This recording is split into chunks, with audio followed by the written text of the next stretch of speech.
Hello, everybody. I'd like to welcome people to our podcast called Top Voices. And this, what we do is we speak to leaders in the language industry to help share their knowledge, their information.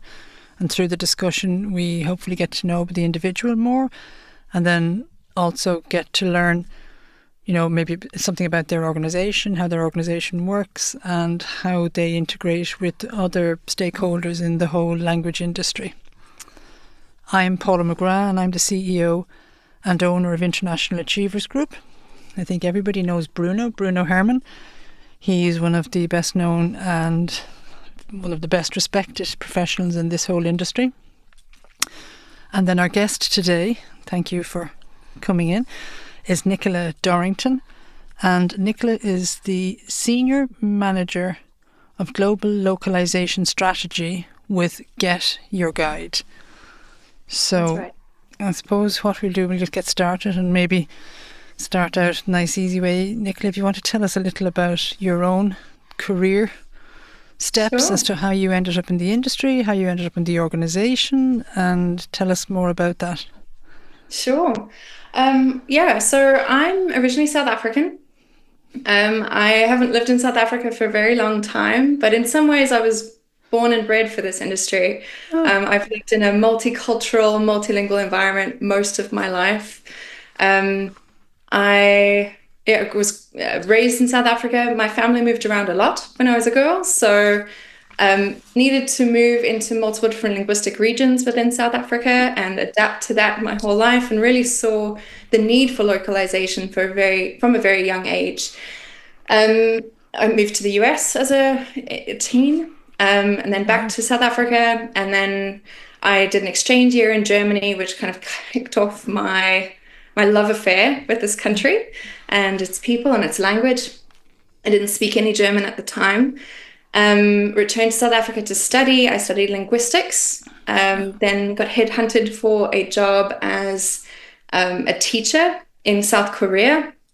I did that for a year before then returning to Germany, really wanting to be in Germany. And I'm now currently based in Berlin. I've been in Berlin now 12 years, and it was really a fluke that I landed up in an e-commerce environment the first time. I was working in content creation then, but doing a lot of localization, although I didn't realize that was what I was doing. I was, translating content for the British market, and I would be, receiving content in German, and they'd ask me to, translate it, or oh, we've got this piece of information that's come from the US, but the spelling's all wrong. Will you adapt it? And that's really where it started. That company, unfortunately, our department did not survive some changes at Google at that time. So I then became a small business owner and officially kicked off my career in translations at that time.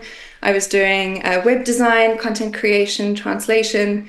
I'd already been doing interpretation in my spare time for a number of years at that stage for nonprofit organizations. And when I decided to close my business, a manager at a large international furniture retailer took a bet on me and hired me as a localization specialist. And I then was doing localization for both the UK and Canadian markets, which was very taboo at the time, doing 2 locales rather than just one, neither of which was my home locale. But close enough, similar enough, and I needed to just be very aware of where the differences were. I very quickly moved into more project work, more strategic work, and after the pandemic, I decided to make the jump here to GetYourGuide. I took over the tooling and operations arm here at GetYourGuide, so we were managing all the freelancers, our TMS, our translation memories, our glossaries, all that kind of stuff, and then a number of big strategic projects. And then when the opportunity arose to take over the department last year, I applied for that and was appointed. And I've been doing that then since last August. My goodness, that trajectory to me sounds a combination of exceptionally glamorous and moments of scary, in and out of self-employment, moving from region to region, having to adapt, culturally very, very quickly. Mm. It has been, very much so. But again, I think it's been from my earliest childhood, adaptation has been a necessary part of my life. So in that, I've been very fortunate that I've never known any different. And it has it has developed into a competency that has allowed me to develop it into a strength within our industry. But it also then means that when we're talking about, localization of a product or adaptation for a very particular market, to me, that is something I take very personally. It's not theoretical, it's practical for people like me. So there has been a lot of risk involved, there has been a lot of adaptation involved, but also it's enabled the development of a strength, I think. So, obviously you're working at GetYourGuide now. So what is the one thing that is unique to that organization that you've experienced so far, that you've, compared to all the different places you've worked at and all the different work setups you've been in?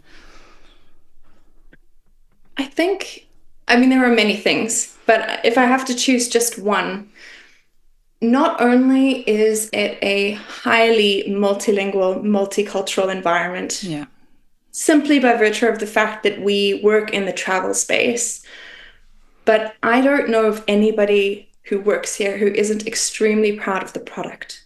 Okay. People are proud to say that they work here. And so, no company is perfect, but I truly believe we feel very strongly that our product is something special and it offers something that people really are looking for. And there's a heart connection to the product. It's not just a job for most people. How many people work at the company? I've encountered that before. Oh, forgive me. Sorry, I didn't mean to interrupt you there. Not at all. How many people actually work at the organisation altogether? We're currently just under 800. 800, wow. Worldwide, our headquarters sits here in Berlin, and we have a secondary headquarters in Zurich. But we also have sales offices in 14 different countries around the world. And so, also a very, very global organization in that sense. Okay. I'm going to hand over. Bruno, do you want to maybe start? Well, I have plenty of questions, but I will start with with a few ones. And I'm glad you mentioned, Nicola, that of course GetYourGuide was truly international and global by design, I would say. Can you, if you were to meet someone who is not working in a very multinational organization or global organization, what would you say to convince that person that working for a global company is truly enjoyable? What are the benefits? Not just financial, but you can mention money, that's all right. But what are the benefits for you, about working for a truly global organization? I think there are multiple benefits, both personally and professionally. There are benefits to working in a global organization or a multilingual, multicultural, multinational organization. On a very personal level, I think when you are confronted with cultures that are not your own, you become more aware of the things that make your culture different and special. And things that are so normal where you are might be very, very strange for someone else. And it offers a certain perspective on who you are and who you might want to be that you might otherwise not receive or come to. You also get to meet incredible people you otherwise wouldn't. They grew up or were born far from where you were, and otherwise you wouldn't encounter each other. On a more professional level, you do see the world differently. You're forced to see the world differently. You are forced to understand that, again, your norm is not everyone's norm. And that is neither good nor bad. It just is. So If you are wanting to sell something, whether that's a service or a product, whether you want to serve people in a particular way, and, you know, in a non-profit organization or a for-profit organization, unless you are truly just targeting one very specific group of people, you need to understand that, you know, culture is very real, and it impacts the way that people think, the way that people talk, the way that people engage with one another. We see that no more clearly than in a team meeting in a multicultural organization or a multilingual organization. People communicate differently, and they mean different things when they say the same thing. And, you know, we're confronted with that reality all the time in the localization industry. But more and more, I think, in global organizations, leadership is becoming more aware of that very, very stark reality that, you know, a Chinese executive, a French executive, and a German executive are going to say and mean very different things when they are engaging. And a certain level of cultural adaptation is necessary to make those relationships work. And it's a beautiful thing working in a organization like ours, where everybody agrees to that. You know, you're agreeing to suspend your idea of normal and respect somebody else's idea of normal, and try to communicate in a way and find agreement in a way that will benefit everybody. And, you know, I think it's a very human thing, and I highly recommend that people at least give it a try. Does that ever blow up, though? The sometimes extreme cultural differences? All the time. And how do you handle that? I think there, you know, there's also a deep need for respect. Of course, yeah. You know, respecting other people and going, all right, I'm going to assume best intentions. I'm going to assume that we are working towards the same thing. And I'm going to assume that even if what you said didn't go down with me, or, you know, I found it offensive, or the way that you said it wasn't ideal, I'll talk to you about it. We'll confront it. We'll converse on it as adults and try and find mutual understanding or a way forward. But yes, I've seen it blow up multiple times. You know, sometimes in managerial relationships, so with a direct report, sometimes my own, sometimes with others. You know, in large, high-stakes strategic meetings, sometimes you're having some heated discussion, and you realize, this point was misunderstood, and it's caused the emotions to heighten. Sometimes the vocabulary to become more heated than it otherwise would be. But I really think the solution there is an attitude of respect and assuming best intentions. People very rarely are trying to be difficult or offensive or to misunderstand you or to get in your way. Most of the time they either don't understand, they've misunderstood, or you have not provided enough information for them to feel a sense of peace about what you've said. So yeah, that's really the way that I choose to view it is, yeah. Yeah. And do you guys operate a hybrid working model, or is it a full work from home or a full in the office, or how does it work? We are hybrid. We are hybrid. So our principles are, if you are collaborating, we collaborate in person. Yeah. If you are focusing, you can do that wherever you do that best. So for some people, like myself, I actually work better from the office. I prefer to be in the office even for my focus time. When I'm at home, I get distracted by the dishes and the laundry. I am the definition of what many pro-office executives are afraid of. And I'll own that. But I also live very close by to the office. And so my commute is incredibly short, which is a luxury. It's not something that everybody gets.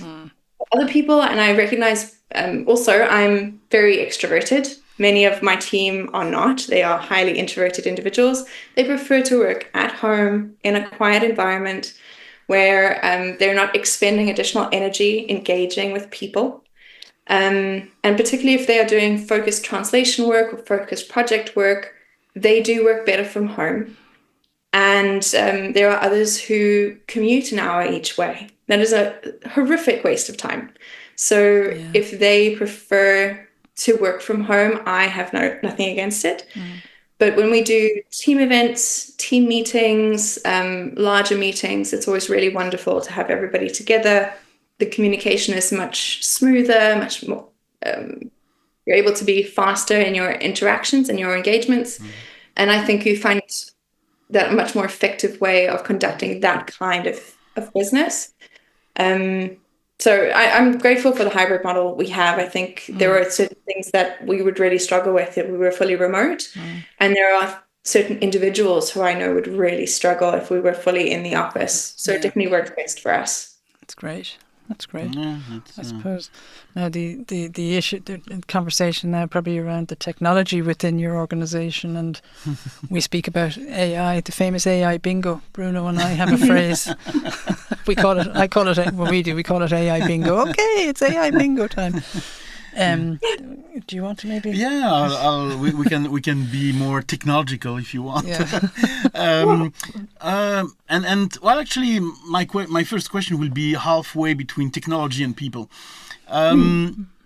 Years ago, probably like 5-6 years ago, I spoke quite a lot with another person working for GetYourGuide, who is no longer working for GetYourGuide, who is Anne-Cécile.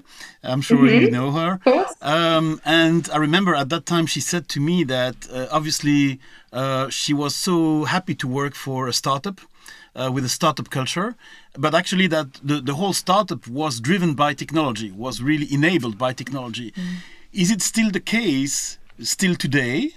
That, because you mentioned that you are more than, a few people now, and obviously with so many people and with the leadership position of GetYourGuide in the industry, is it still a startup mindset enabled by technology, or has this been different? The other thing, can I maybe suggest that maybe would you like to tell us a little bit about GetYourGuide? I can do so. Yeah. Sure. Oh yeah, sure. That's So GetYourGuide has the mission to offer every individual, every modern traveler, the ability to experience incredible things and have exceptional memories when they travel. We operate in over 140 countries. We started 15 years ago. We're celebrating our 15th anniversary this year. It was originally started by 4 young men out of Zurich, and we have grown to this very large multinational company that really wants to offer modern explorers the best experiences possible. And what else can I tell you? We currently offer our product in 36 languages. We, from the localization side, we have 36 customer-facing languages. We also will, by the end of Q1, have 12 supplier-facing languages, so 12 source languages. So our operation on the localization side is growing quite significantly, but we're also looking at what does it take to be a truly multinational company, a truly global company, not just for our customer, most particularly for our customer, but also for our suppliers, also for our partners. And we do partnerships also with a number of airlines and accommodation providers, things like that as well. Wow. As an organization, I would say we are very technologically aware. We do spend a lot of time working with technologies, new technologies and old technologies. We also have a very high value for automation and letting AI do what AI does best, and then letting people do what people do best. And I think I really appreciate the level of transparency that this company employs internally on what people are working on, what things we are testing and experimenting with, who is allowed to do that.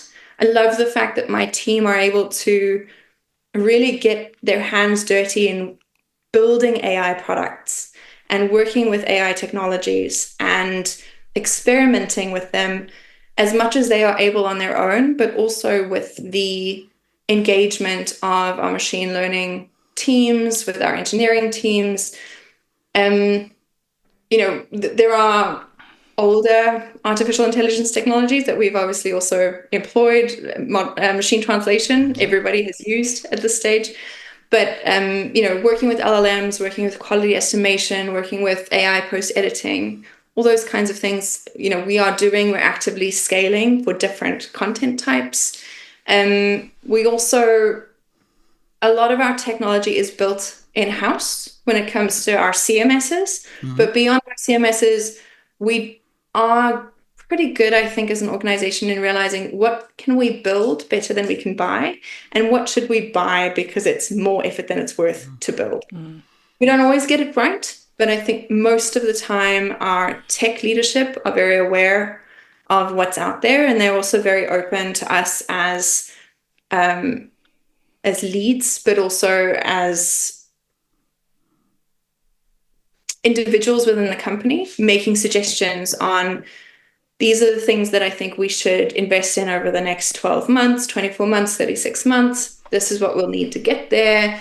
These are the people that we need. These are the tools that we need. These are the things that we see coming out of our industries. I'm the most aware of the localization industry of any other senior leader in the company. So it's my responsibility to present to them, this is what's happening in my industry. This is how it affects the industries around ours. So how it affects content creation, how it affects imagery, how it affects AI engagement, how it affects planning, how it affects customer service. All of those things, neighbor us or border our industry. So we get the opportunity to input there with best practice and also what we see from our peers. And there is a lot of openness, and I really appreciate the fact that there's so much openness in my company for doing that. I've worked at other organizations where that's not been the case, and it's all top down, or all the recommendations are coming from a single source, a single individual or a single department. I love the fact that we are able to drive as much of the roadmap as we do. There's room for improvement, and that's something that we also get to converse about and have discussions about. So I wouldn't say that we're a startup anymore. We're very much in the scale-up phase of development.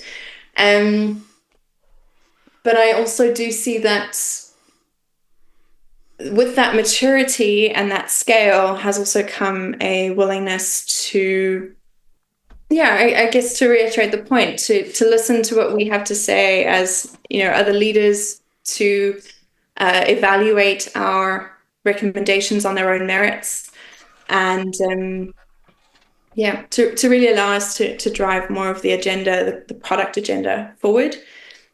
Where we have limited engineering resources, we're able to put things on the roadmap, a few quarters ahead of time. So that can be planned in. Where there are true, change needs, there is very rarely a hard no on anything. So it's a make your case. If your case is good, your numbers are good, your data is good, your forecasting is good, we'll do it. Very rarely do they go, no, we don't see the need for that at all, and we never will. And that's also a big, big pro of working in an environment like this one. Okay. Yeah. And well, I'm going to jump on the word data. You mentioned data. Your second favorite. Oh yeah. So, and just to dive a bit deeper into AI and how it plays out in GetYourGuide, since GetYourGuide is a very customer-centric and a digitally native company, I know and I assume that obviously data management is critical for your business. So my question now that, in localization or in language management in general, generative AI is playing a bigger role. what is, from your perspective, the way the company should be dealing with multilingual data to actually, build models, multilingual models, and to train AI in a way that is as safe and as ethical as possible.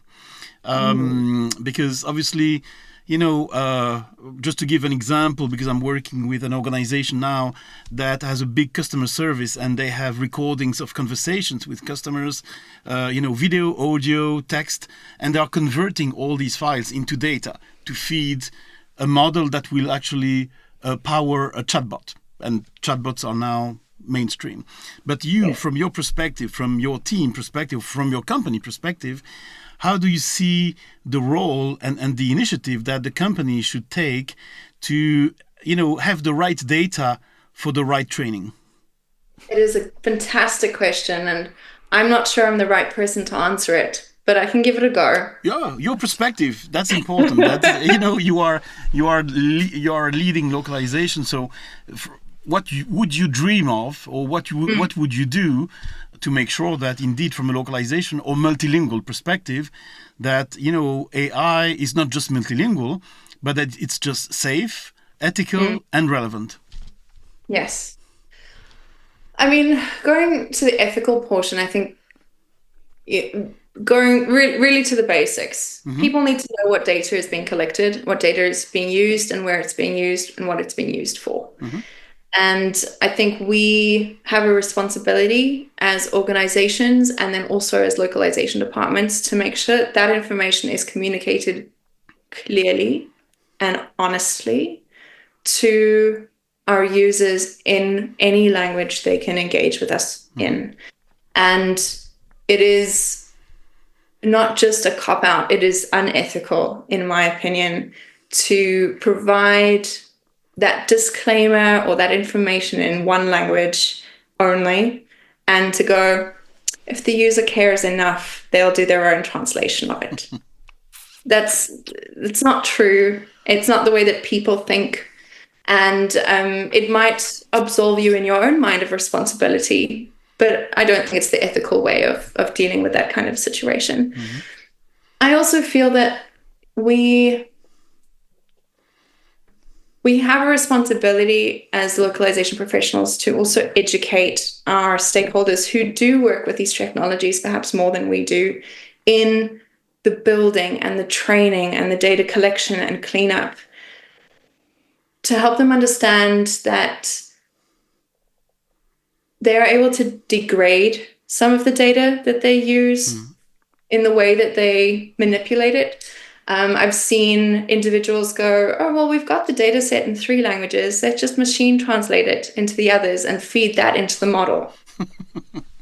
You could, but it's not high quality data anymore. You've degraded your data set.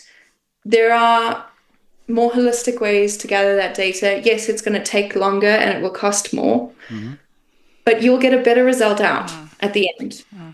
So what is, to kind of question them on what is it they are wanting to do with this model and what the output of this model.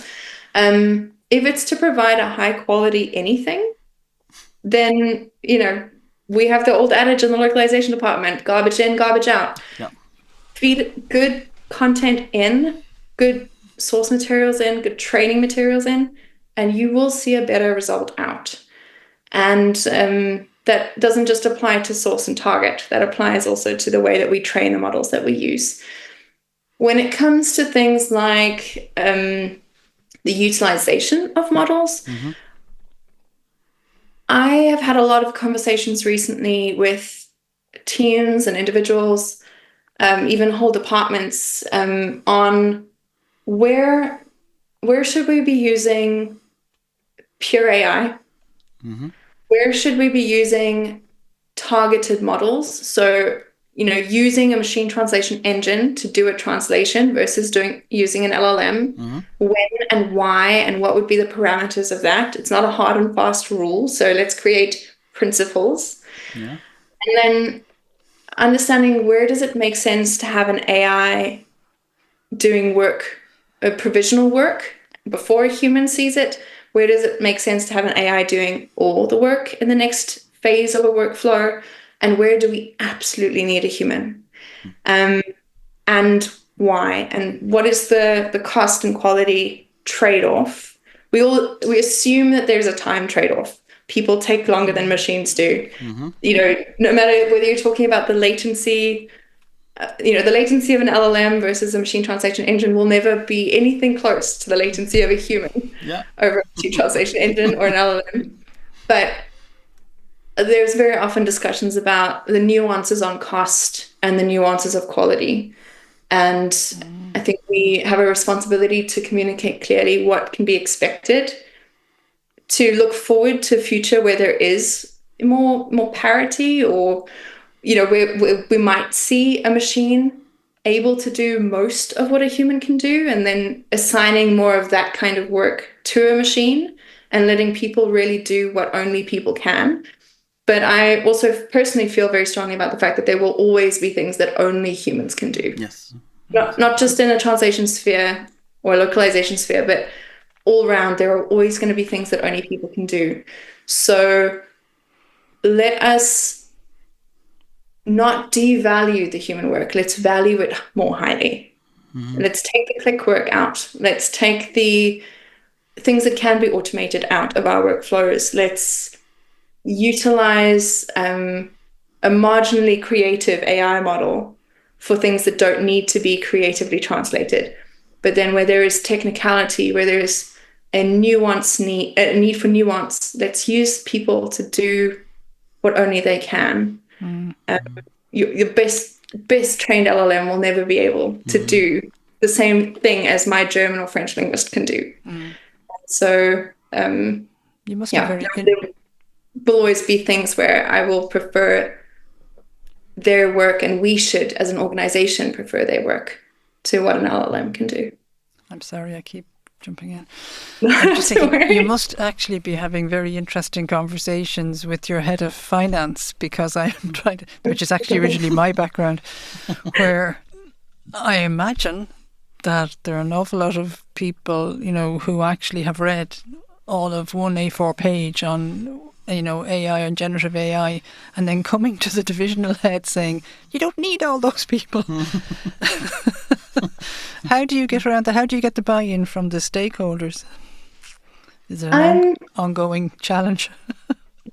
I would say yes, but not in a bad way. Yeah, I know that. I get challenged about the costs of my cost center regularly. Yeah. And there have been areas where I've needed to bow to pressure, and there have been areas where I very gladly have migrated away from a human investment and, implemented an automatic one or an AI investment.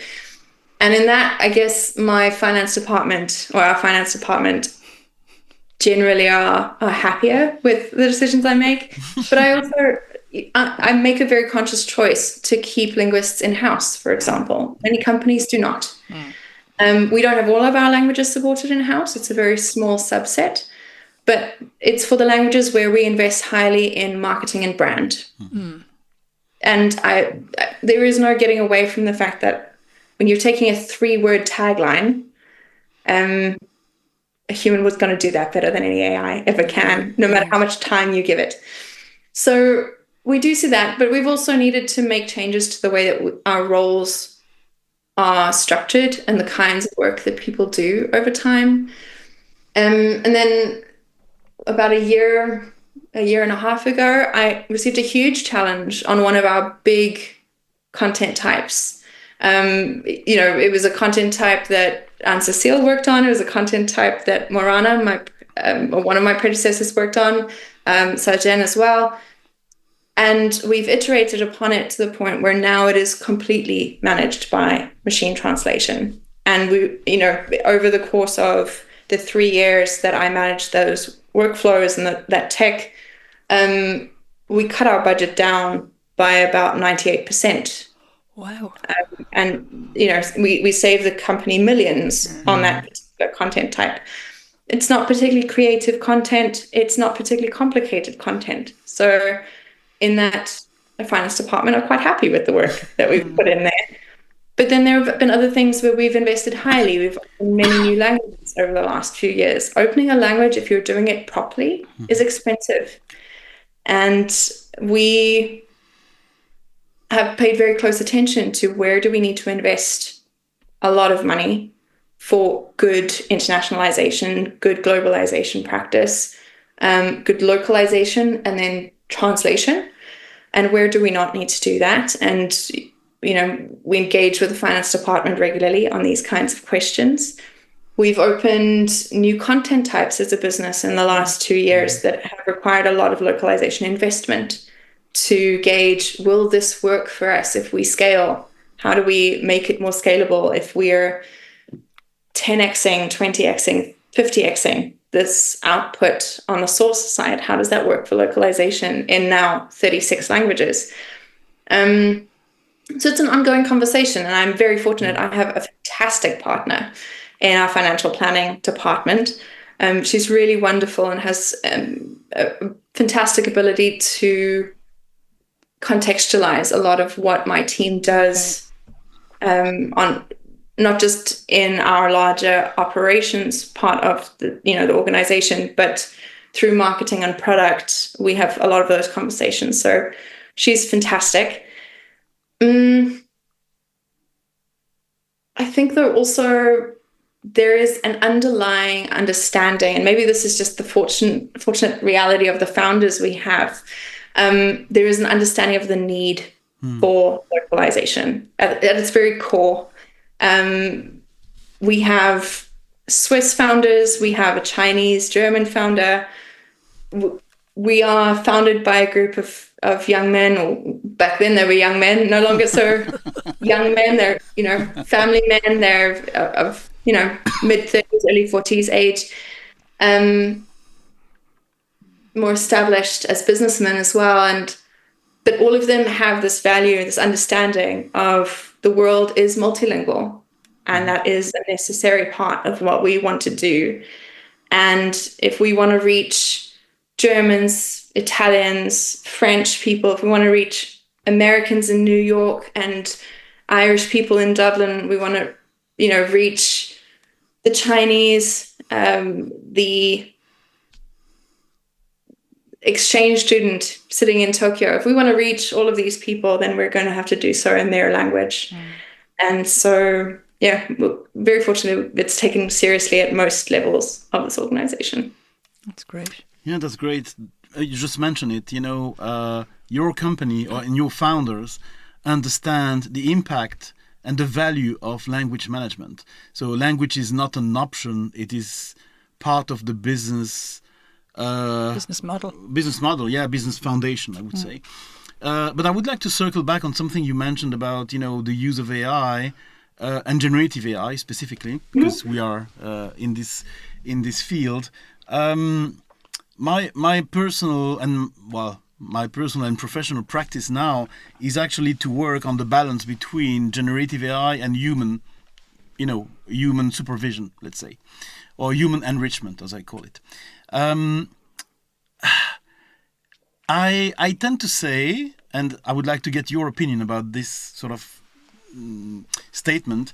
I tend to say that generative AI is called generative for a reason. It's not called creative AI, it's called generative AI. So it means that it's a production tool, a productive and production tool.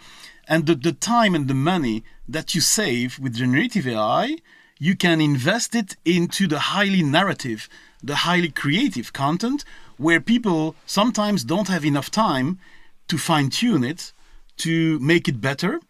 And then, on the one hand, you save time and money. On the other hand, you can invest more. It's a bit like connected vessels. You do things on one side and the benefits are going to the other side.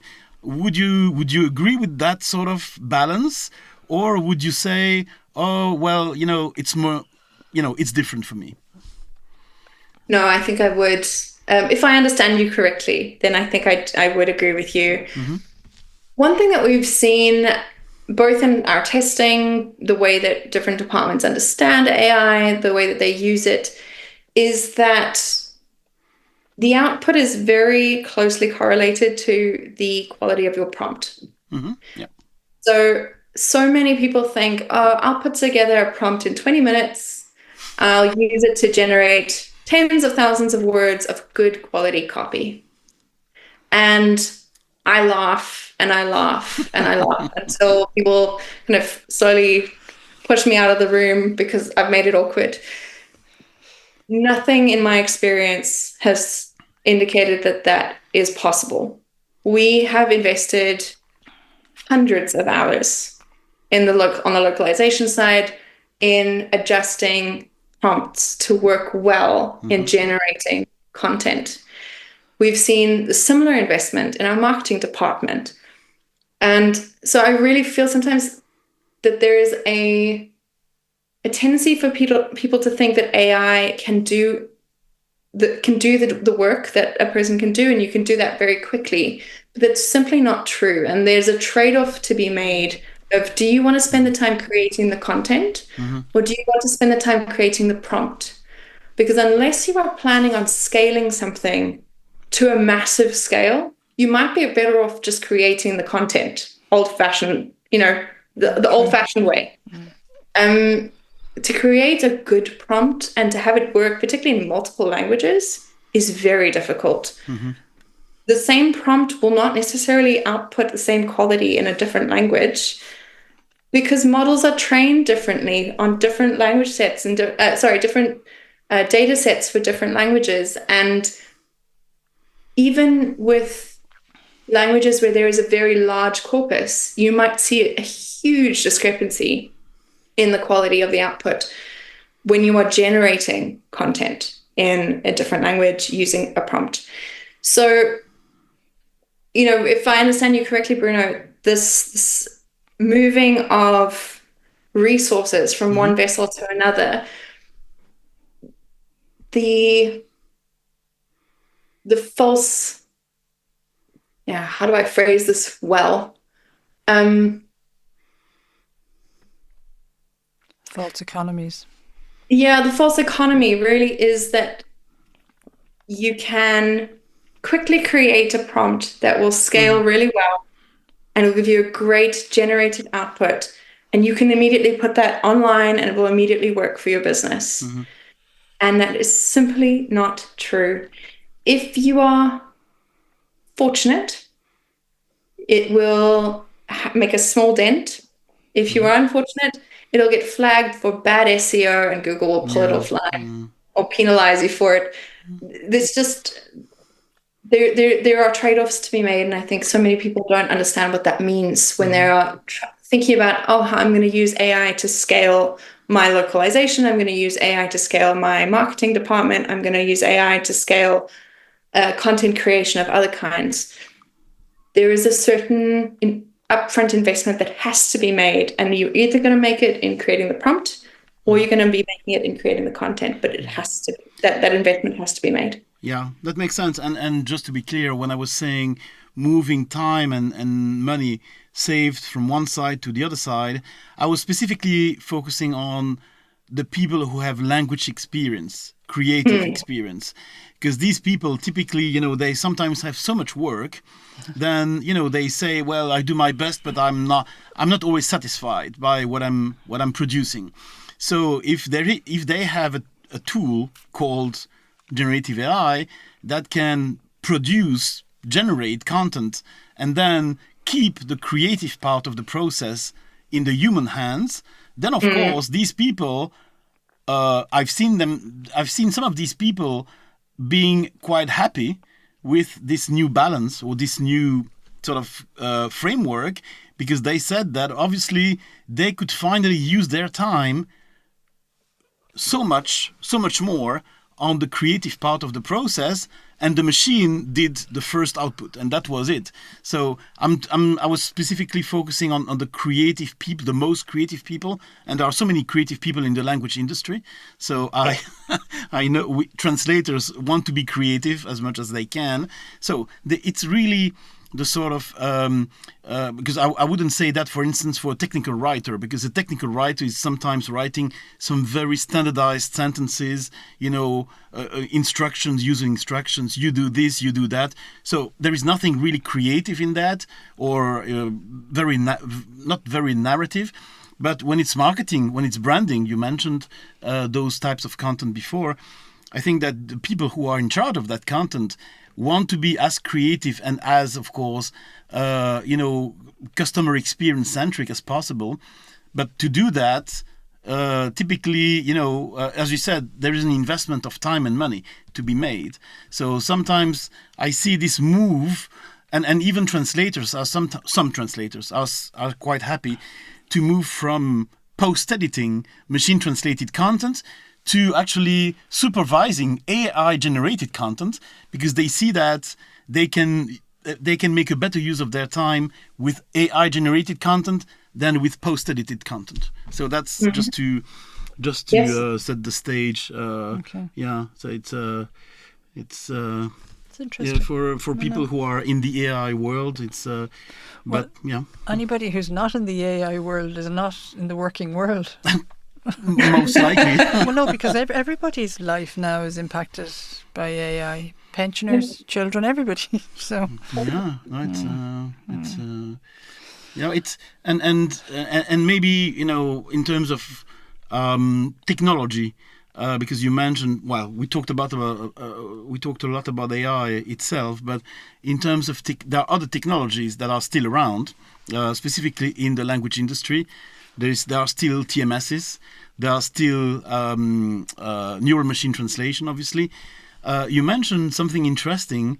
I'm always interested in knowing how an organization like yours is balancing the buy approach and the build approach, because there are so many companies rushing to one of the many TMSs in the world, and they say, well, I have something off the shelf, and I'm going to use it, which most of the time doesn't work, but that's my own experience. So, but how in your organization, how was the decision made to balance, or to go for build, or to go for buy? Was it based on a deep financial analysis or a deep business process analysis? How did you manage this sort of difficult decision sometimes? I think that it has probably changed over time. As the company has gotten more mature, there is more willingness to evaluate alternate options. But what we've realized is if you build something, you have to maintain it. Yeah. And there is a big engineering investment in maintaining software. And very often teams just simply don't want to, or they don't have, there's a competing requirement of maintaining software and innovating. And if you are in a startup or a scale-up, innovation is always going to be more highly prized and rewarded than maintenance. It's a necessary evil, which is why we do it. But if we didn't have to, we wouldn't. That said, most products, as you've alluded to, most products that you buy off the shelves or the shelf, they don't work very well for anybody. Exactly. So they have to be amended, adapted. Sometimes we have to adapt to them too, but you're having to also make an investment, often a financial investment, on having integrations built on each side. You're having to adjust workflows. You may have to bring staff in for a certain period of time to modify that software or modify its integration into your existing code. And I think this is also one of the reasons why I truly believe that there is no company that will choose the right TMS the first time. Whether they build it or they buy it, they're not going to choose the right TMS the first time. And that most companies will need to make a change to their translation management system. And I'm not necessarily talking about a single piece of software or a single service provider there, more holistically, the way that they manage translations.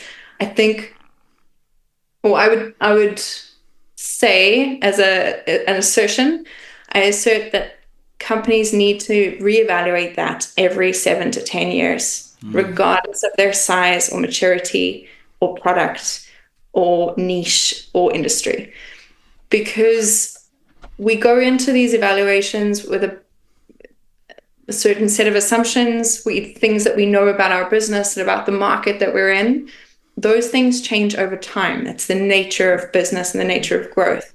So the things that were really important in the process when we implemented our tool set, many of those things have fallen away completely. Yeah. And we now have completely different content types, different ways of working, different relationships with our vendors that we now need to consider. AI is now in the picture. It wasn't in the picture 3 years ago, 4 years ago. True. So it doesn't mean that you make the change, but you do reevaluate. Is this current setup still working for us? What changes do need to be made? What do we need to build on top of what we had, to go back to the build or buy? And what kind of maintenance do we need to do in order to make it work for us for a bit longer? Do we need to consider, ripping stuff out and putting something new back in? I think we as a company look at that not just for our localization tooling, but our content management tooling, our marketing management tooling, that content management, the management of our customer service and customer care technology and interaction, the way that we manage our databasing, the codes that the coding languages that we write in, all of those things get reevaluated on a regular basis. And then we decide, okay, what needs to change are we willing to maintain, in which case we'll build it ourselves, or we'll buy it and adapt it and maintain that ourselves, because sometimes the initial investment is higher than we want to make. And in other cases, we just purchase something and do minor adaptations to make it work for our use case. And we assume that we will need to change that technology out at some point in the future, whether it's 5 years, 7 years, 10 years, or 15 years from now. In all likelihood, we will need to make those changes. So we've actually gone through a process as an organization over the last few years where we've been, and I can't give more detail than this, but we've been changing out a number of tools and a number of things within our code more generally that were built by the original founders or the engineers in the first few years of our organization's existence. And they worked very well for us for a very long time. Now that the company is larger, we need to implement other solutions, or we need to go back and do significant maintenance on those structures, that architecture. And in some cases, we have chosen to buy alternate solutions. In others, we have, as a company, invested significantly in rebuilding. And I think we are setting ourselves up for the next phase of growth, and have been for a while. But definitely it's something that companies should consider. Is it better to build or buy at any point? And how much are we willing to put into it after we've bought something? Because it's never going to be perfect. When you're dealing with third-party suppliers, be it either as a partnership model or a outsourcing model, how do you find how effective do you find them in engaging with what your organization needs? Or does it just vary from relationship to relationship, or what? It varies significantly. I think if you were to give a little bit of advice to third-party suppliers, in no matter which area that you need them in, I would say the biggest lack I see, and I'd be interested in hearing your take on this as well, Bruno, but the pet peeve that I see on the service provider side is that there are too few voices from people who've worked on the client side. Oh my lord. Perfect. That's exactly what I keep saying, and that's exactly why I'm hated by a number of LSPs. Because they say that this is so true, Nick, and you know what? I even one day, just to make my point, I explained what I saw in other industries, like the marketing and the advertising industry, where you have big agencies, WPP and publicists. They bring people from the client side on a regular basis because they say that, they don't want to work for their competitors. They want to work for their clients. So why should they recruit people from their competitors? It's better to recruit people from their clients to understand how a client works. And my preferred statement is that, there is a difference between working for a client and working in a client. Because clients will never tell everything about what they do to their, even if it's a business partner, they will, if it's an LSP or another type of supplier, a client will never say everything because the client cannot say everything. There are some confidential information, and beyond confidentiality, there is just the understanding of the dynamics, the politics, the supply chains of clients. It's not enough to look at a slide and to understand, this company is doing this. You have to live it. Yeah. You have to, work across functions, work across business divisions sometimes, to really understand that if you are a localization leader like you are, you have to be dealing with politics, dynamics, and supply chains all the time. It's not just your team, it's the whole company. Yeah. And that's what some LSPs are not understanding. In my experience, when I was on the buyer side, sometimes I was just inviting 10 potential partners, and only one or two of them were asking before the meeting, what was my issue? What was my objective? The other came and they just told me what they were doing. And at the end of the meeting, they were asking me, and by the way, what do you need from us? I said, that should be the first question, not the last question. So, yes, sorry for interrupting, but it's because it is so important. And when I say that, unfortunately, some LSPs are taking this as something provocative or offending, but it's not. No, I just want them to understand that they should not believe they know their clients. The people who know the business of their clients are the clients themselves. Yeah. Nobody knows better the business of a client than the client itself. So sometimes I found in this language industry that in some LSPs, not all of them, there is a little bit of naivety and arrogance to say that we know localization better, you should follow us, without actually knowing or understanding the actual business of the client, because localization is an enabler. The end goal with localization is to generate business. It's not just to translate, to your point, is not to translate content in 36 languages. Yeah, that's a pure production KPI. If you want to have the real value, you have to look at the experiential KPI and say, yeah, we translate in 36 languages. It is to delight people in 36 countries. That is where the value is. The value is not in the production of the localization, it's in the use of the localized content. But okay, sorry. Yeah. No, very, very well said. I think it's exactly that. There is an LSP understands better than any business unit how to deliver a high quality translation as fast as possible and at the best possible quality. No doubt. That's not necessarily what we're looking for. And that's sometimes a surprise of, yes, I want a good balance of those three elements, but I don't care if you can deliver it tomorrow if the quality isn't as good as I need.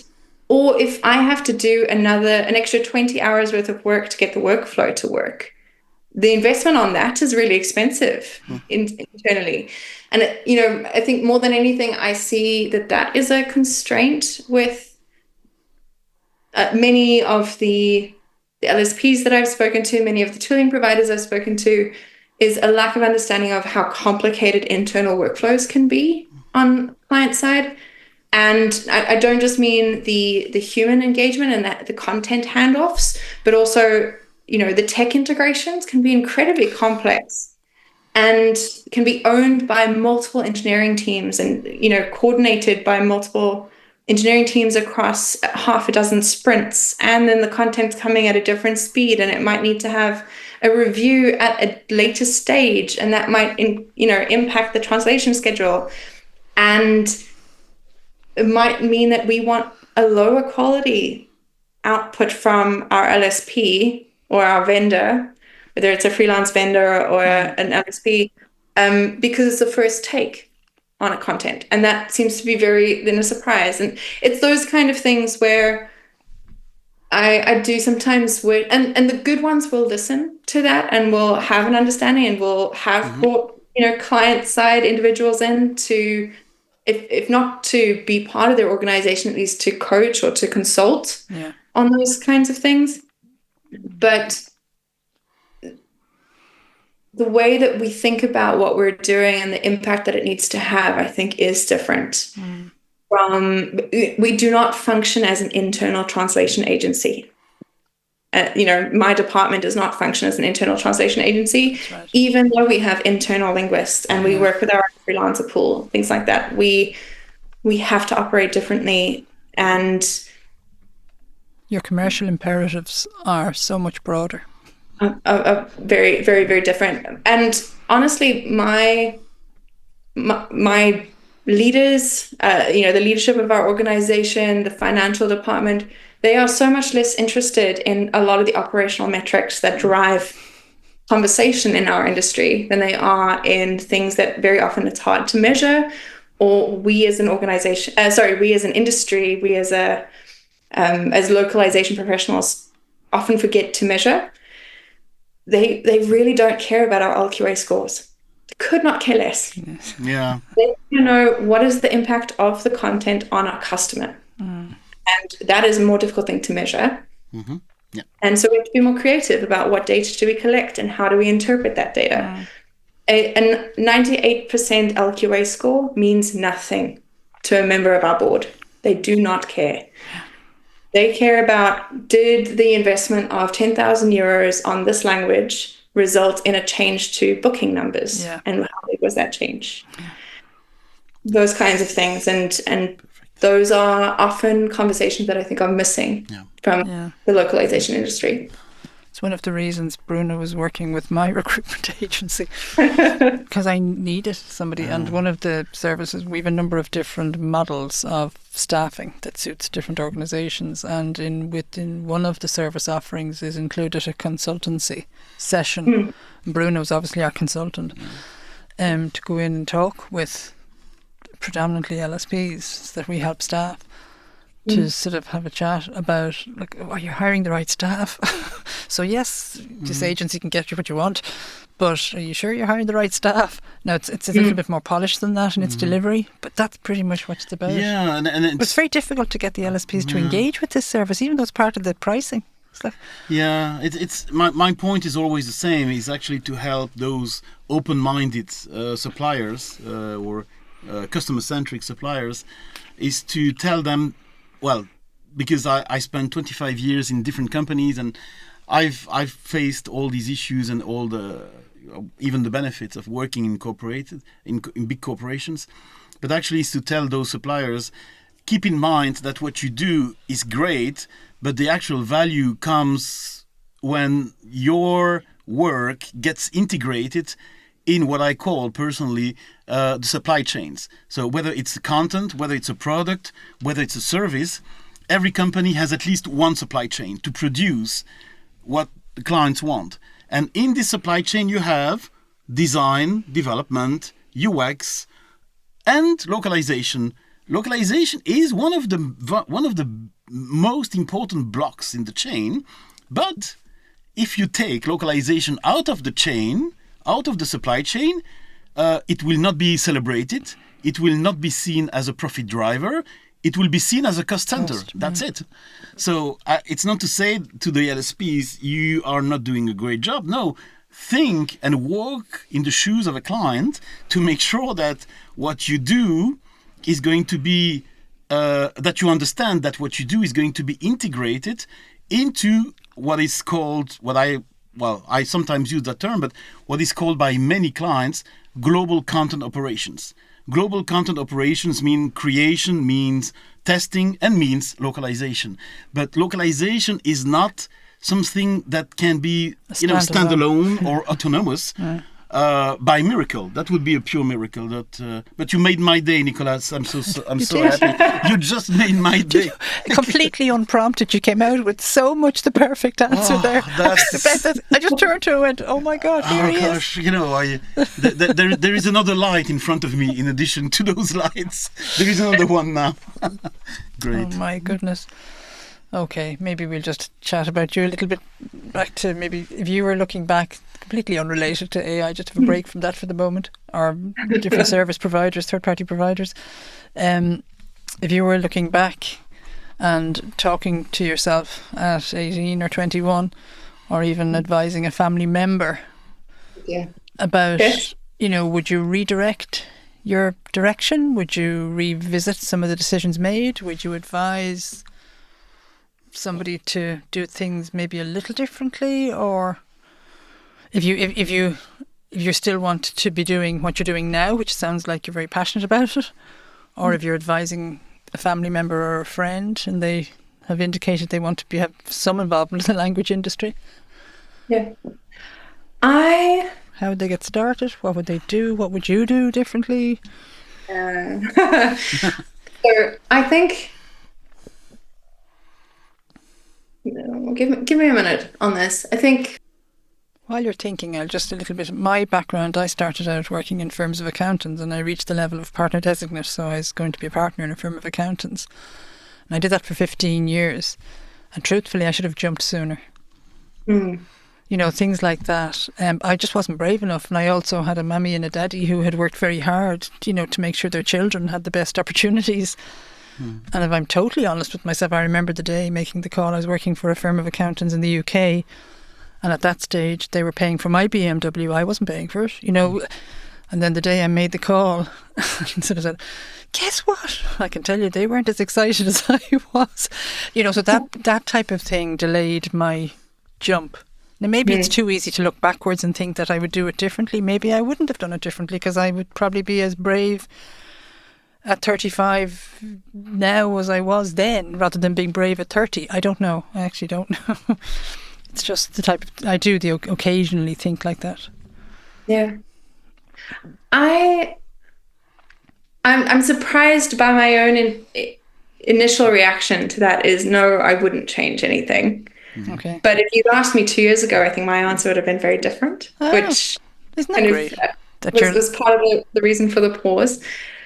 But I'm standing on the cusp of, a break. I'm taking a sabbatical. So I'm doing what some people think is incredibly foolish in taking some unpaid leave and a fair chunk of unpaid leave. But it has always worked out very well for me to take a break and step away from what I do professionally to reevaluate. Is it what I want to do? And is this the way that I want to do it? And I'm pretty sure when I get back, my answer will still be yes. I truly enjoy what I do now. But I closed my business partially at the time because I took a break and I was, I did a long hike. I did the Camino de Santiago. I did that too. And I did the northern route of that. And, I took 40 days off to do that. And on the third day, I'd walked the whole day in the rain. I was exhausted. My feet were blistered and swollen. I was soaked through. I was hungry. I was tired. I was in a foul mood. And I realized, standing on the top of a hill looking down at the village where I'd spend the night, that I was still having more fun doing that than I was running my business. And I decided on that day I was going to close the business. It took 6 months to do, but that was, the beginning of the end. And so I think my advice to someone would be, choose a schedule that works for you and make some time on a regular basis, whether that's every 5 years, 7 years, 10 years, 15 years, to take a big step back from your life and reevaluate. Are you doing something that you want to keep doing? Do you need to make any big life changes? And what are those things? Because I don't think I think making big changes is brave and it's scary, but I don't necessarily think it's cowardly to stay in the rhythm that you're in. Sometimes it's just unconscious and it's safe and it's known and it's working. If it wasn't working, you'd think about making a change much faster. It's working. But we miss sometimes I think we miss big opportunities to make big and wonderful changes because what we're doing is working. So I think that would be the advice that I would give my younger self, is be less afraid of doing that. I would tell other people also, because it worked very well for me, so maybe that's why the advice kind of comes that way, but don't be afraid of the career pivot. I went to university to study to be a copyright lawyer. That's what I wanted to do with myself. And I realized very quickly that law was not what I wanted to do with myself. So I did 2 years of law, didn't enjoy it. And I was so glad at the time that I had majored in other things. I triple majored at university. So I had linguistics and I had journalism. And, my undergrad is in photojournalism and English language and linguistics with a focus on sociolinguistics, which don't seem to correlate very well with what I'm doing now, but it built in a lot of lateral thinking and the ability to communicate and to learn to see the forest for the trees and, those kinds of things that has served me well. I don't regret the time I spent teaching in Asia. It was not what I wanted to do, but I wouldn't have known that if I hadn't done it. I don't regret the time that I spent running my own business. I learned a lot of difficult lessons in that 3-year period. And one of them was that I wasn't willing to work 65-hour weeks on a regular basis. Another was I learned how to do accounting. I learned how to manage a lot of ambiguity. And I use those skill sets now as a department lead to forecast for my budgets and to engage with my finance department and our legal department, to, coach other people. Those are all skills that I learned elsewhere. I didn't learn them in the corporate environment. So I think my advice to a younger version of myself or a person looking to get into the industry is do not be afraid of the pivot, and don't despise the things that you learn doing something else when you move into this industry. Don't be so fixated on learning how to be a translator that you forget how to be a team lead or a project manager or an operations specialist. The other things that you will need culturally to survive an e-commerce environment or an internet company, where most of us work. In reality, most of us work now in internet companies. I've seen so many individuals in interviews be so focused on either, I'm a translator and I'm passionate about being a translator and all I've ever wanted to be is a translator. And you go, okay, but you're not going to fit here. Like, then you should become a freelance translator. You will not, this environment will chew you up and spit you out. This is not going to work. Or people who've been they've become so focused on a single metric in their 2 years at another company that they then lose sight of what else might be important. So that's a long answer to a relatively short question. I would say don't be afraid of the career pivot. Don't be afraid to contextualize things you've learned in other jobs and make them valuable in this industry, in this job, because it will transfer. There are a lot of things that will transfer. And you don't have to be a translator to work in localization. There are many other ways to get there. It's a hugely interesting answer, and I also suspect it's going to resonate with a huge percentage of individuals. Honestly, I'm also interested to hear, when you mentioned the different areas that you've studied. You've been fortunate enough or whatever to do all that different types of study. And you were suggesting maybe that it might not be a recognizable combination, a recognizably sensible combination. To my mind, all I was thinking was, oh my goodness, imagine all those things that you now can see and visualize, which must help hugely in contextualizing in a commercial or a business setting. That's what I was thinking when you were talking about all those things. Yeah. The other thought that crossed my mind was, I think it must be a testament to your employer that you're able to do this, that you're able to step away and then step back in if that is the right decision for both of you in whatever length of time. So it's obviously a testament to you, but you're obviously a little more familiar with doing this. But it's a testament to your employer. And I'm sort of wondering, as an employer, as a business owner myself, I'm trying to imagine if a key member of my team came to me. I think I'd sit up and cry for 3 days. If a key member of my team, a 60-year-old woman sitting down crying in a corner, but how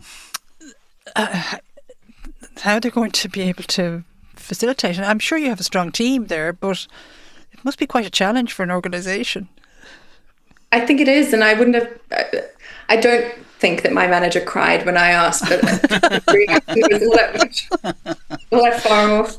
It was I'm sure it was an emotional one. Sadness probably wasn't. No, I know. Sorry, that made me a little bit facetious, a lot facetious. And it was a decision that we made over a long period of time. It didn't, I didn't go into that meeting, ask for it, and the next day I had approval to do it. I had to build a case of how will the department survive without me while I'm away doing something else, and is this the right time to go, and what other alternatives are there? And I am very grateful to GetYourGuide for making this opportunity possible. And opening this, possibility for me, because it's not a given. And I don't think I've ever worked at a company where they did do this. And it is a big ask. It is a big ask of an employer, whether you take it as partially paid leave or unpaid leave, to let you go off for a number of months and then come back. Because there's also a risk you won't come back. I know, but I actually think it's such a sensible offer. I'm not saying that most organisations are set up to allow it, but I'm just listening thinking, what a smart way to keep key members engaged. Because if you decide at the end of this, or both parties, I don't know how the final decision will sit with, but that you don't go back, your time was done anyway. And having people that are on your team, particularly if they're in key positions, where they're not 100% in it, it's actually quite dangerous over time for everybody. Yeah. And I think in that way they will gain from this. Letting me take this time off means when I come back, I will be rested. My creative juices will be flowing again. And they know that I'm recommitting to the organization for the next phase, however long that might be.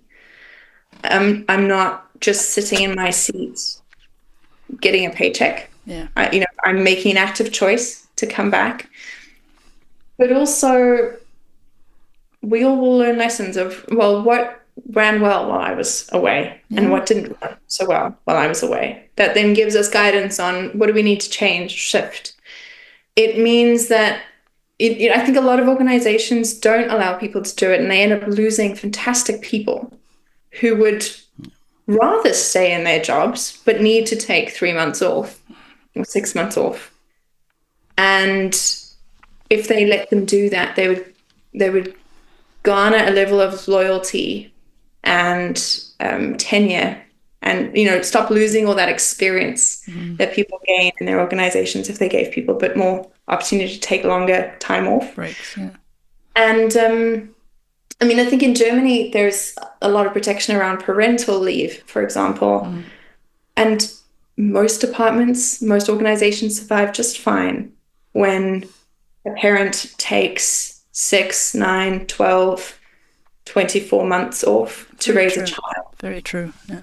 So the fact that we think that the organization or the department or the team will fall apart if a member of that team, whether the leader or somebody else, takes 3 months, 6 months off, I think shows a a misguided understanding of why people work and what people get out of work. Most of us are not as, we work because we get a paycheck, sure, but we're also very intrinsically motivated. We wouldn't do what we're doing if we hated it. We would leave. So there is an aspect of personal satisfaction that comes from work. And if you enable people to go away, recharge, recommit themselves to that career, that job, that company, I really do think that companies would gain so much more than they would lose if they did it. So I'm very grateful for having this opportunity. No, it's a great point. I mean, it's the difference between thinking ahead and thinking for now, because when you think about your team today, you might say, or you might see that they're all happy, but of course if you consider how they will be in 1 year or 2 years, maybe some of them will not be happy anymore, just because, as you said, they will be working for the money, and that's all, without any sort of personal motivation, personal drive inside. So it will be just the check and nothing inside. And just on that topic, I'm just curious to know, for yourself and for your colleagues, for your team members, what, in your opinion, will be the, let's say, 3 major skills that will be key in the coming years, or even today? Skills, soft skills, hard skills.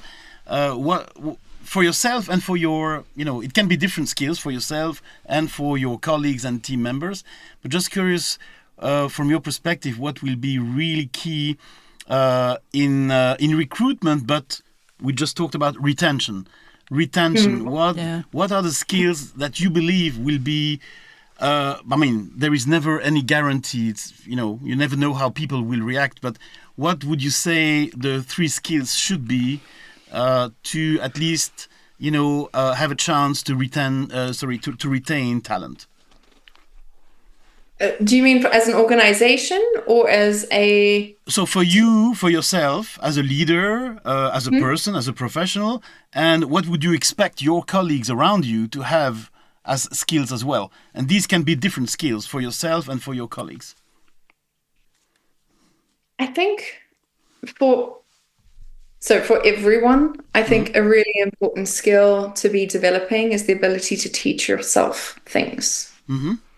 So I need to know how to use a new tool. I'm going to figure out how to use that tool. I need to learn how to code. I'm going to figure out how to code. I need to learn how to prompt. I'm going to figure out how to prompt. And I'm not going to wait for somebody else to offer me that opportunity. I'm going to grab the bull by the horns and do it. And I will use whatever methods I have available to me to learn that skill set. I think more than anything, that is valuable in the modern age. An ability to teach yourself things and to seek out the information you need. Beyond that, I think as leaders, we need to develop the skill of... I think too few leaders understand that people are intrinsically motivated. So they use a carrot or a stick, and they think that will be enough. Whereas, in all honesty, I think often a conversation and understanding people's motivations on things will get you further as a leader in coaching, in motivating, in understanding cultural fit at various stages of a relationship, in development and in the day-to-day practicalities of, leading people. For individual contributors, for team members, it's difficult to say, because I think most people don't want it to be true. But even as words people, numbers are important. So in order to be successful in a localization program, you need to be able to do some basic data analysis. You need to understand the collection of data and the analysis of data and how to tell a story with data. The data itself is not enough. You need to be able to tell people why it matters what it's saying. And particularly if you're wanting to become more senior over time and, work with more senior stakeholders, if you can't tell them why your numbers are important in a minute or less, you've wasted your time. Yeah. Most of the time, to pitch something, to make a business case, to communicate that there's a problem or that something's going right, you have seconds. You have the first paragraph, if you're lucky, of a document. You don't have a lot of time because, a stark reality is a executive, a director, they have thousands of different things that are asking for their attention. Yeah. They're not going to waste time on something that doesn't immediately grab them and doesn't tell them what they have to do. So, answer first communication is an important skill to learn. Put what you need in the first sentence, the first paragraph. Do not wait to the end of your email. If you have data that you want to present, make sure that you are presenting your conclusions first. Yeah. Then the explanation. Don't tell me all the details about the data and then tell me what I'm supposed to do with it or understand. Tell me that first. And I will tell you what level of detail I want. And the same, I'm the most senior localization manager here, but I am not the most senior individual. I deal with directors and executives all the time. If I'm not telling them immediately why they should care, they're not going to care. And so I think those would probably be the skills that I would advise people to focus on, to learn, to develop as ICs, as leaders, and just as general employees in organizations. It's not even just for employees. If you want to start your own business, Bruno, there are a lot of things that you needed to learn and teach yourself to become good at what you do. I think it's just a good life skill. No, exactly. And I'm really glad you mentioned the ability to learn, or the willingness to learn, and don't expect things to happen from outside. Just do it. Be proactive. I think, and Paula, we discussed that topic about learning a few times. Learning is, my personal opinion, it's even more important today than before, because in addition to learning, you have also to unlearn, to have to actually, try to forget what you learned before, because otherwise you are going to be in a status quo. You are going to keep working as usual, and you will not be able to practice the new things that you will learn. So there has to be, again, a balance. Everything is in balance in life, right? So a balance between learning new things, which is really, critical, more critical than ever, but also this ability to unlearn, to make sure that what you learned before is not going to pollute what you are going to learn next. So I think that's for HR specialists, which I'm not, it's good to mention. Yeah, HR professionals have a very tough time, I think. But I think as well that's one of the beauties of having diverse team, diverse genders, diverse races, diverse age. Biggie for me. Me too. It just makes a hell of a difference. But it's very tempting, and this is again speaking with my recruiter hat on. We see it fairly frequently. A lot of people hire in their own likeness. Yeah, that's that's a human nature thing as well, I think. Well, maybe I have a quick question, which is probably totally unrelated to everything that we talked about before, which is that, half of my DNA is German. As you see, my name is German.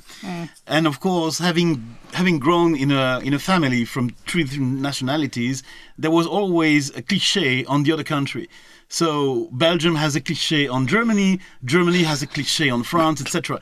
So for you, what would you say to someone who has never been in Germany but who has heard about those clichés, those stereotypes, that Germany is not like that? An example is all German people are not hardworking, for instance. What have you discovered in your life in Germany, in Berlin specifically, which is even a better example, that is against all the clichés and the stereotypes that are running about Germany? There are 2 things that immediately come to mind. German efficiency is a lie. Oh, Okay. okay. Full-faced lie. And Germans are incredibly funny. There's a myth that Germany is an incredibly efficient place, that processes are very efficient, which every interaction I've had with the German state and government offices and many other areas of life have proven to be categorically false. There is a way of doing things, and that way must be followed. Whether it makes sense to continue doing so or not, this is the way that we do things. And I think that the clarity around that is often what is mistaken for being efficient. But because there's a process and it's a defined process. And I think that was often what people understood to be efficient.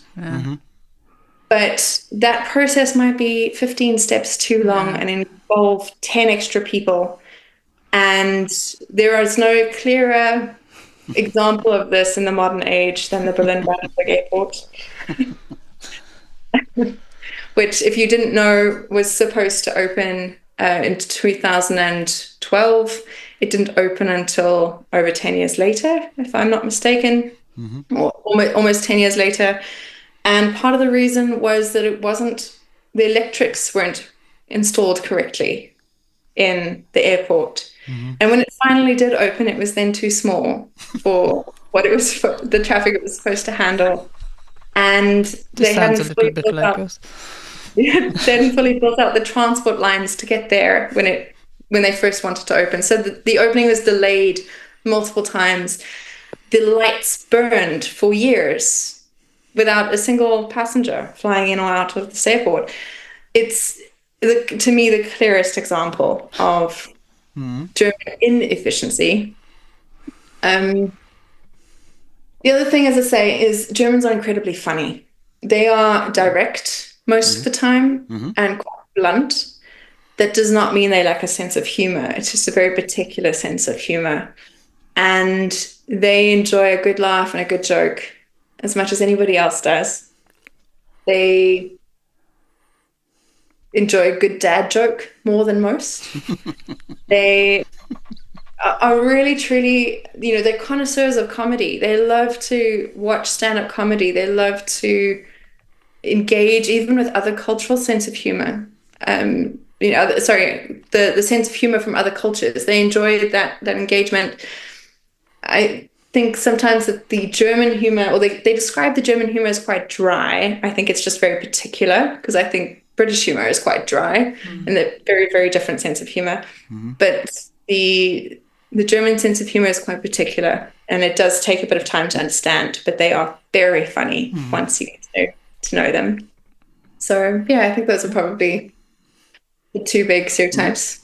That's very, I can understand that. It's in line with my own experience. So that's certainly the sense of humor. It's true that German people are considered as boring and as very dry, as you said. But you have to understand the type of humor and sometimes the type of irony that they are using. So it's really, if you are not into this, then of course you might say that, indeed it can be boring, or it can be nonsense, which is even worse than boring. But no, it resonates absolutely with me. But it's interesting. And you live in Berlin, which is attracting people from all over the world. And it's not a small village in the mountains of Bavaria. So, Berlin is even more interesting from that perspective, because in addition to German people, you have, dozens of other nationalities coming in, which is very, very different from the countryside, which in Germany can be, of course, more boring, and the difference between the north and the south, etc. So we're probably going to have... lest somebody think that I don't know what I'm talking about, because I live in Berlin. I spent the first year that I lived in Germany in the deep south, in Baden-Württemberg. Oh. That was where I first learned German. That was where I first engaged with the culture, where I first fell in love with the German people. So I have seen both sides, the east the West, the countryside. You know, I lived in a small little village, less than 1,000 people, in, you know, a Landeskreis of about 25,000. I've, you know, experienced that part of Germany too, not just the unusual big city. That's that resonates even more with me because my family is split between Bavaria and Saxony. So very different people indeed, very different religion as well. So it's but like it's like other countries, you know, in France or Spain. I mean, look at Spain. You have Catalonia, and then you have other regions, Galicia, and Mallorquín. Yeah. So big countries in Europe are made of different regions, which have their own identity. So it's it's all people. It's all about just people and combinations of people and communities of people. Mm-hmm. I'm just actually thinking, Sean, we're going to have to edit out the number of times that Bruno said Berlin was boring, please. We can't have people protesting. But it's it's good examples. I mean, I like your example about efficiency because it is. I mean, that's the flip side of stereotypes, is that, you know, sometimes stereotypes are just based on beliefs and just nothing really happening. So it's just. I'm wondering though, is there any country in the world that thinks that their government is efficient or their civil service is efficient? I'm trying to think, has anybody ever said to me, do you know something, we have the most efficient civil service? I've never heard of it. I think it just seems to be endemic. Yeah. Now, that's probably going to cause trouble. Probably can't let that go live either. People, it's been very nice talking to you, Nicola, and getting to know you a little bit. Mm-hmm. And at some stage I'd be hugely interested to hear about your Camino, because it's something I did as part of a group as well. Yeah. Yeah, we did absolutely an amazing trip. We did it as a part of a fundraiser group over 5 years because we were all still working full time. So, but an amazing experience. Yeah. So I'm happy to talk about Camino at any time. I love talking about the Camino. Mm. So, Nicola, again, thank you for your time. Nicola is the Senior Manager for Global Localization Strategy at GetYourGuide, and the lucky lady is about to take some time out. Thank you again for taking part in our podcast. And again, thank you, Bruno. Thank you very much. Thank you very much, Nicola. And see you in one of these events in the future where I'm sure you will be presenting again. So thank you very much. Thank you so much. It was lovely to spend time with you.